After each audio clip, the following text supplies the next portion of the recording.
Morning, everyone. It's good to see you. And we are indeed going through the story of Moses and the Israelites and this experience they had of encountering and walking with God. So where we are in the story is they have escaped Egypt. Moses has led them out. God has performed all these miracles to prove that he is God, and God has led them through these walls of water as they walk through the Red Sea. And now they are in the desert. They've run out of snacks. And I don't know how the adults here would have felt about that, but if you have kids, this is a big deal. When you don't have snacks, it's bad. So I can appreciate some of what they went through. But the challenge they have is they've been slaves for so long, and now all of a sudden they're free. And the mindset and the habits of generations of slavery are still within them, and it can be hard to adjust to freedom. When you've been doing something a certain way for so long because of a certain reason, when that reason no longer exists, it can be hard to do it differently. Let me illustrate very simply. Cross your hands over your chest like that. Pretend that you're angry at me. Yeah, okay. Now put them down and do it the other way. Yeah, it just feels a bit odd, doesn't it? It doesn't feel right. Or put your hands together like that. Who's got their left thumb on top? Right thumb? Okay, now swap. Do it the other way. Oh yeah, no. That's not right, is it? That's a simple illustration, but I think the more you do something a certain way for a longer period of time, the harder it is to switch it out. There was I knew a family who moved from a country there's a fair bit of violence, and it was just not a safe place. They moved to a country which was considerably safer, but they were so used to living in a place where they had to look out all the time, they had to be careful, everything was locked and double locked and checked, that when they moved to this other place, I went and visited them, and man, everything was locked. It was like Fort Knox. The garage door was locked, the front gate was locked, it had a padlock on it, the front door was locked, the front screen was locked, the deadlock was on. And so you're not like you say, hey, I'm coming over, and it's like 10 minutes for them to unlock everything so you could go in. But that's because they were so used to having to lock up the place to keep it safe. Slowly over a period of time, they began to realize, well, hang on, actually it is a bit safer here. It's okay, we don't have to lock everything up that way. Another story kind of about this, for a while we were fostering helping out with Anglican and the foster care system. And some of the conversations we had with the other parents and some of the training was around some of the things you might experience and the foster kids that you have some of the behaviors they might show. And one of them was about food. And we spoke to someone or read about someone who had kind of had this experience themselves. They had these twin boys who arrived at their place, and they heard this like 3 a.m. These boys were nearly 3, sorry.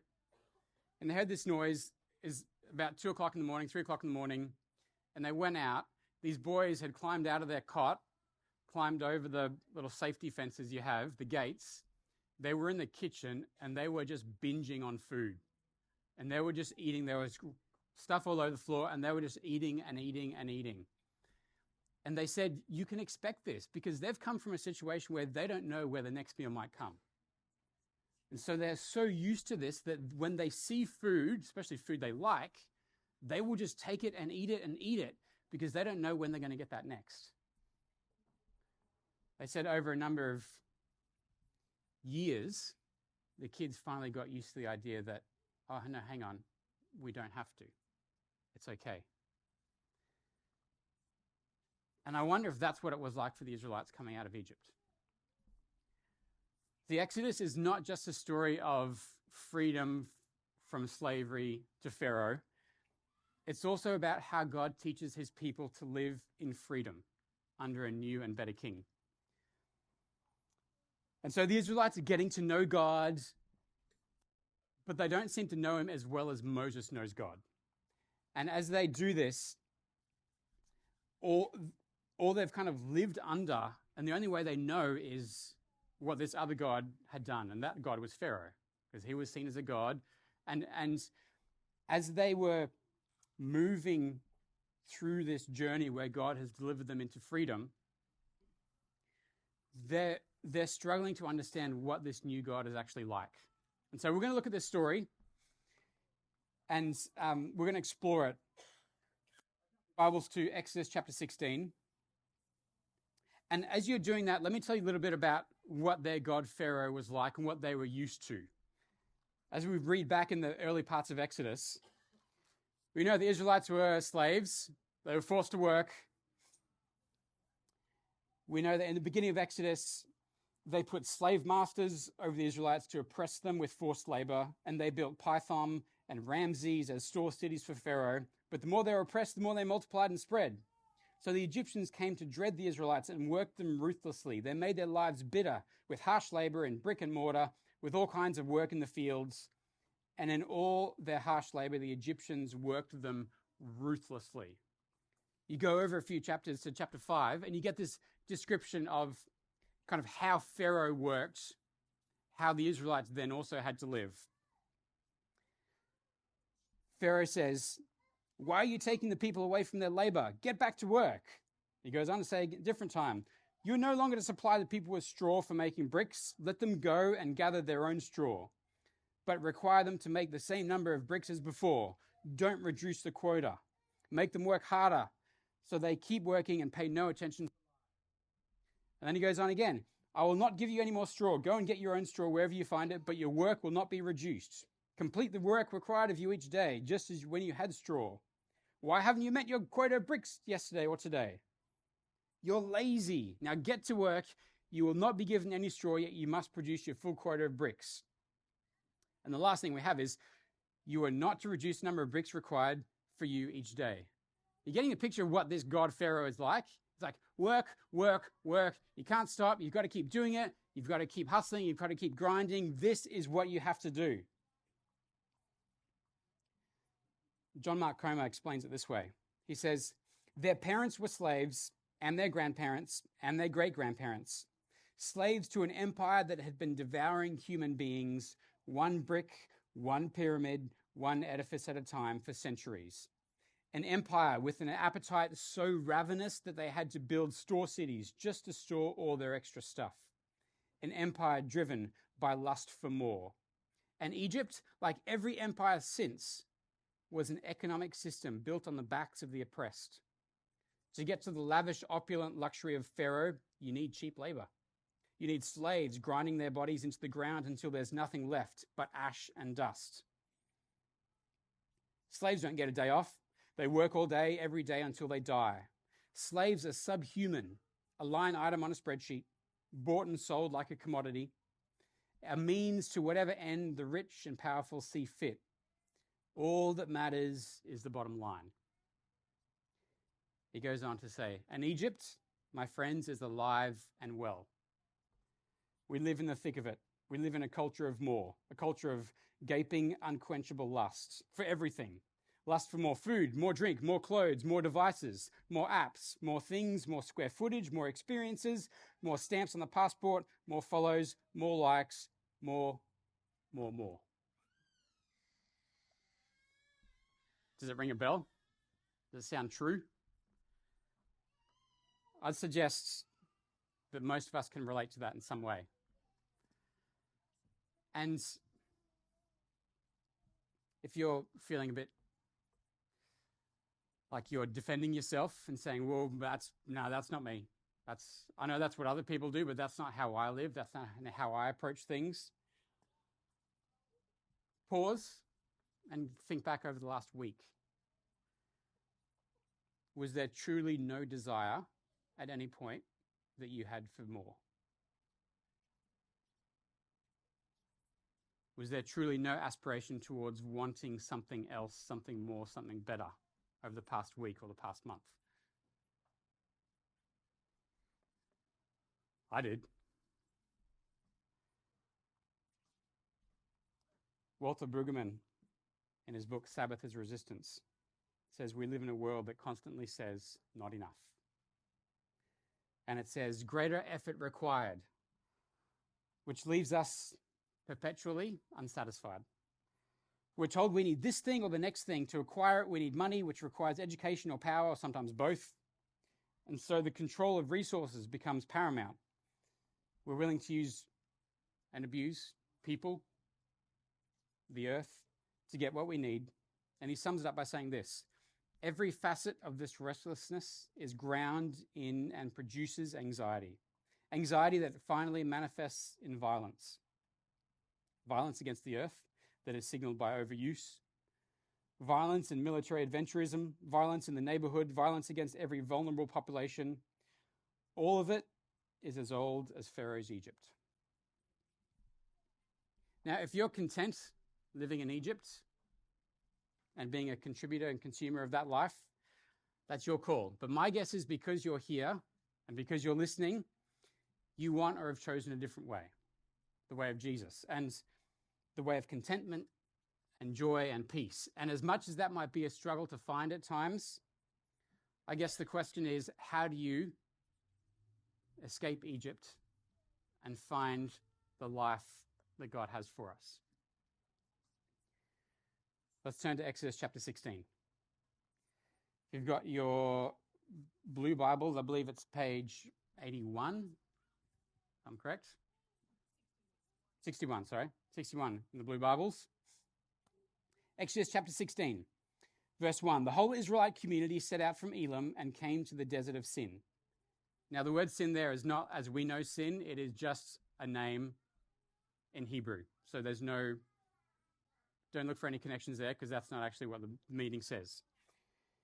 They came to the desert of Sin, which is between Elim and Sinai, on the 15th day of the second month after they'd come out of Egypt. In the desert, the whole community grumbled against Moses and Aaron. The Israelites said to them, "If only we died by the Lord's hand in Egypt. There we sat around pots of meat and ate all the food we wanted. But you've brought us into this desert to starve this entire assembly to death." What happened a month ago? Didn't something pretty cool happen a month ago in the Israelite journey? Like, didn't God just deliver them incredibly from slavery that they'd been in for over 400 years? And they'd gone through this walls of water as they crossed the Red Sea. And now they're in the desert, and they're like, we've run out of food. We would have rather died in Egypt. Like, seriously, this is horrible. This is terrible. But what are they really saying here?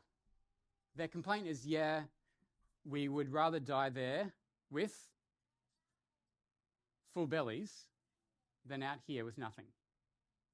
Or maybe what they're really saying is we'd rather be slaves with food than free people without. Or perhaps what they're really saying is, hey, at least under Pharaoh we had food. But under you, what do we got?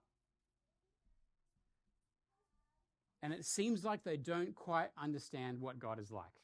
It seems like they don't quite get who this God is that they're following and they're worshipping.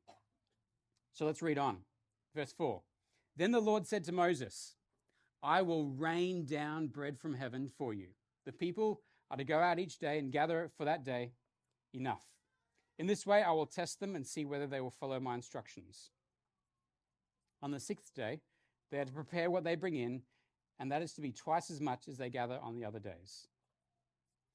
So the word there for, the word they use, bread from heaven, we know the word bread in Hebrew is lahem, because Bethlehem is house of bread.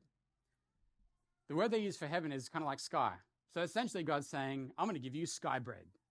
Sky bread is coming, and this will be what you will eat. But then he says, I'm also going to test you. And for those of you in year 12 and at uni, who loves a test? Who loves exams? Nobody. No, some people do. But what's the point of a test? Why do you have exams? See what you know, see if you've learnt it, but also see what you don't know. That's probably more the test for us, sitting the exam. If you do it and you come across a question, you're like, I don't know the answer to that. Okay, the test has proven something. It's proven that there's something that you are not aware of yet. And so God says, I'm going to test them. But this is not a test like back in Pharaoh where if you don't collect the bricks and you fail, you get whipped and beaten and killed.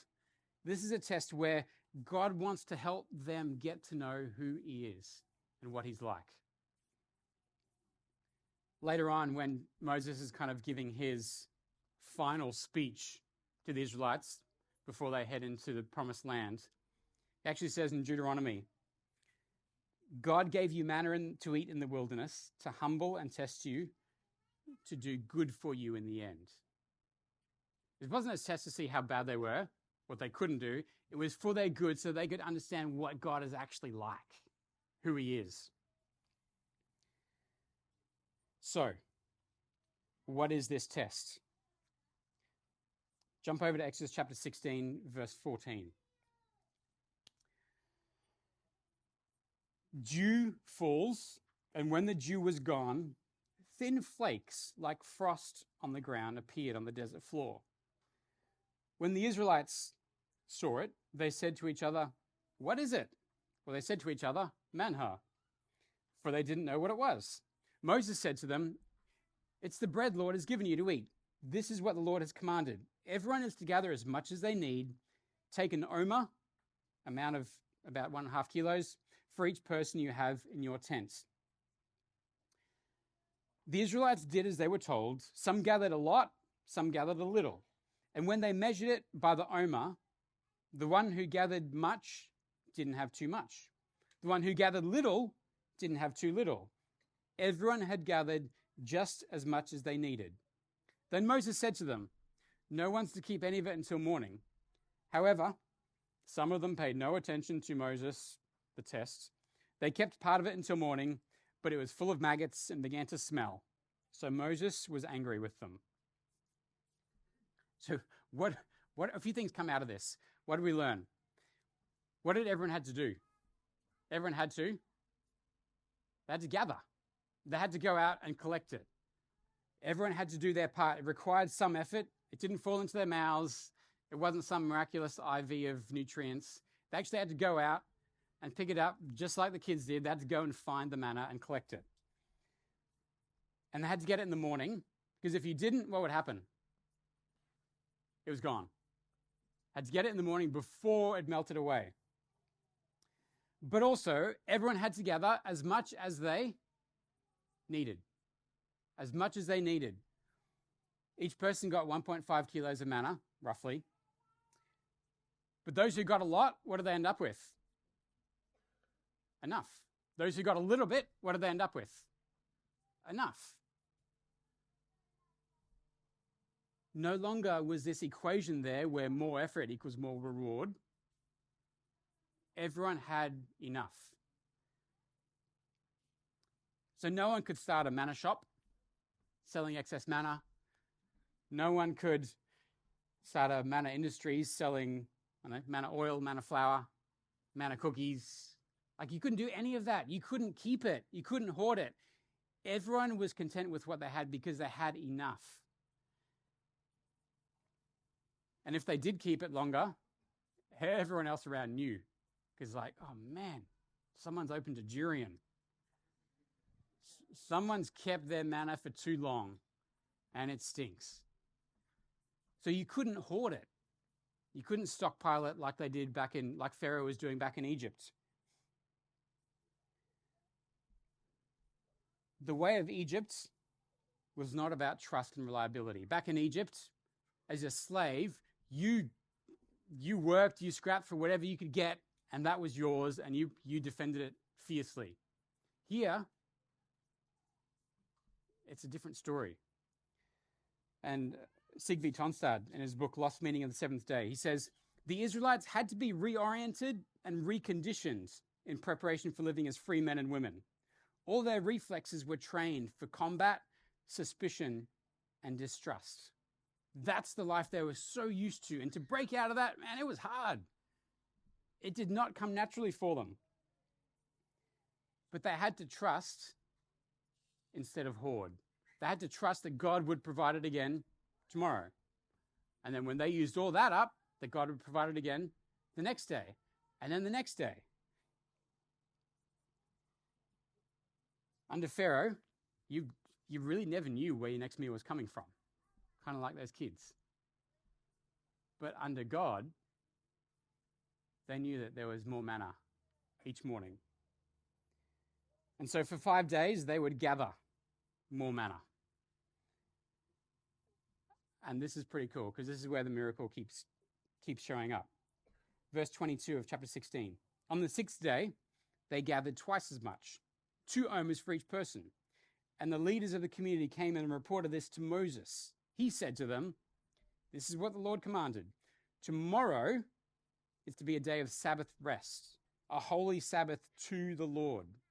So bake what you want to bake and boil what you want to boil. Save whatever is left and keep it until morning." So they saved it until morning, as Moses commanded. And, well, hang on, it didn't stink. It didn't get maggots in it. So they had it, they kept it, and on that day Moses said, "Eat it today, because today is Sabbath to the Lord. You won't find any of it on the ground today. 6 days you gather, but on the 7th day, the Sabbath, there will not be any." And this continued throughout the whole time. And you probably know the story very well, but there's 3 cool miracles that happen here. 1, there's a double quantity of manna on the 6th day. 2, there's none on the 7th. And the stuff that fell on the 6th day lasts, whereas on the other 5 days it wouldn't. And Moses introduces them to this idea of Sabbath. This is the first time this is mentioned since back in Genesis. And so we find God offering something to the Israelites which they had not experienced in generations. Rest. They could stop. Didn't have to work for food. Didn't have to gather. They didn't have to cook manna. They had genuine, true, meaningful, satisfying rest. The values, Sigrid Tonstad again, the values conspicuously absent in the imperial system of Egypt are precisely those signified by the freedom of the Sabbath.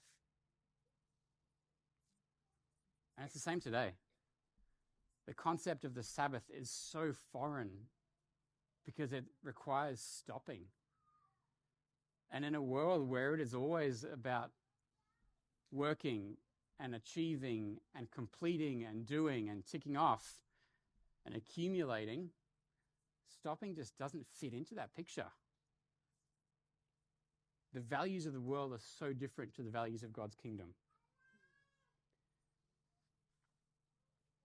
In Exodus, the 7th day is presented as an arresting interruption of the daily grind. Rest is offered to human beings who desperately need relief from competition, from exploitation, and coercion.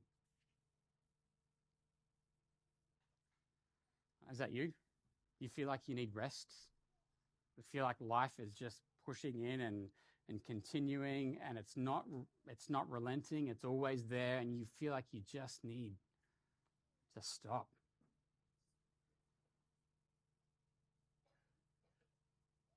It's hard to stop. It can be really hard to stop. How long can you sit still? Quietly, without noise, without podcasts, without music, without devices. Just sit and be. It's a lost art and a lost practice. But it is hard because we're so used to so much around us, so much stimulation, so much happening. Seems like it was for the Israelites too. On 27 it says, "Nevertheless, some of the people went out on the seventh day to gather it, but they found none. Then the Lord said to Moses, 'How long will you refuse to keep my commands and my instructions? Bear in mind, don't forget that the Lord has given you the Sabbath. That's why on 6 days, he gives you bread. On the sixth day, he gives you bread for 2 days. Everyone is to stay where they are on the seventh day. No one is to go out.'" Who gave the manna? God. Who gave the Sabbath? God. Who gives the rest? Who wants us to rest? God. So why is it so hard? An author, A.J. Swoboda, puts it this way. He says, "The truth remains that Sabbath will be challenging for anyone to live out in our busy, frenetic world. Sabbath goes against the very structure and system of the world we have constructed. Sabbath then becomes a kind of resistance to that world. Sabbath is an alternative lifestyle that goes against everything our world knows." Would you agree? The Israelites were new to this whole freedom thing, and they were slowly catching on to who their God was and what he was leading them into. They were discovering what God wanted for them, that he wanted good, that he wanted them to be able to stop, that he wanted them to find that their value is not based on what they produce and what they do and what they tick off and what they get done and what they have and what they accumulate. Their value is not found in those things, because on the Sabbath day, they could not do any of that. But God gave them what they needed instead.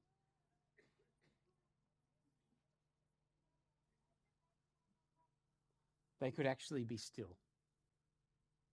They could slow down. They could remember the miracles in Egypt. They could remember walking through those walls of water and remember that, man, our God, yeah, he has done some pretty cool things. In verse 30 of chapter 16, it says, "So the people rested on the seventh day." What was good news for them is no less good news for you and me today. Where the world says, go and get, continue the hustle, God says, you don't have to. As a management consultant by the name of Diane Fassel, she calls workaholism the cleanest of all the addictions. So what's the solution? John Mark Comer again says, "Due to our immaturity, dysfunction, and addiction, God has to command his people to do something deeply life-giving. Rest." And he's borrowing from the famous saying of Jesus, "Come to me, all you who are weary and heavy laden, and I will give you rest." Jesus, who calls himself the bread of life, and he talks about the manna. He calls us out of Egypt, out of this slavery to the world and the system, into a restful life. The cool thing is you can't work your way into God's kingdom. You can't hustle your way into it. No amount of effort will get you there. And that's good news. All you have to do is accept what he's done. He gives it to us, just like God gave the manna, just like the Sabbath. This story reveals that we have a God who knows you and who is generous towards you. And he wants to give you good things. That's good news.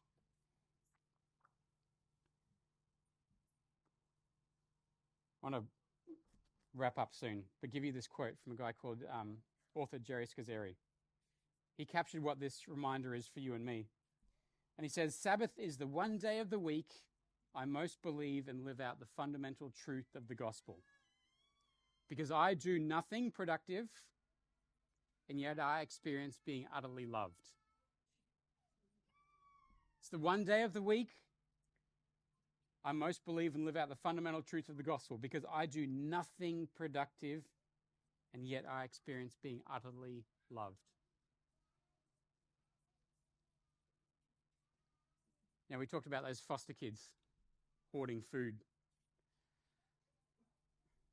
They weren't sure whether their foster parents, could be trusted. They weren't sure if their foster parents were good and were going to provide what they needed. It took about 6 years, but eventually they discovered that they didn't have to go hard on the food when they saw it, because there would be more, that their parents would provide what they needed. And it's the same with God. As you spend more time with him, and as you connect with him, and as you embrace the things he's given us, like Sabbath, and we're going to get better at living in this freedom that he's given us. We'll start to realize that the love he has for us and the love we have for him, it's not just an academic thing where we think about it in our heads, but it's a deep, settling reality that guides us, that comforts us, that we don't have to hoard anymore because he gives good stuff.